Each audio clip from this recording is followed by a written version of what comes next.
Attention, cette histoire est vraie. Il a vendu son ordinateur portable pour manger, puis il a écrit la série la plus regardée au monde. En 2009, Hwang Dong-hyuk traverse une période très difficile. Il n'a presque plus de revenus et vit avec sa mère et sa grand-mère dans un petit appartement en Corée du Sud. À cette époque, il travaille sur un scénario très particulier, une fiction sombre, inspirée de ses propres difficultés financières et de l'endettement massif de la société coréenne. Le concept ? Des gens désespérés qui jouent à des jeux mortels pour de l'argent. Il propose son script à des producteurs coréens, mais personne n'en veut. Le projet est jugé trop violent, trop pessimiste et trop risqué commercialement.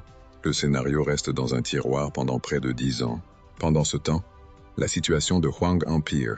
Il finit par vendre son ordinateur portable, celui avec lequel il écrivait simplement pour pouvoir se nourrir. Mais en 2019, Netflix cherche des concepts originaux pour accélérer son développement international. Ils partent en Corée, à la recherche d'idées radicalement nouvelles. Et c'est là que tout bascule. Un producteur coréen avait conservé le script de Hwang et le transmet à Netflix. La plateforme accepte enfin de produire ce projet longtemps refusé.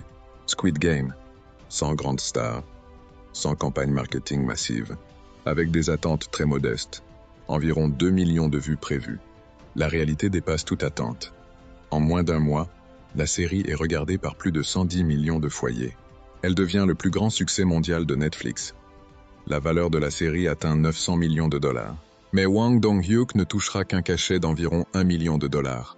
Aucune royalty proportionnelle au succès. Et quand on l'interroge sur ce sujet, voici sa réponse.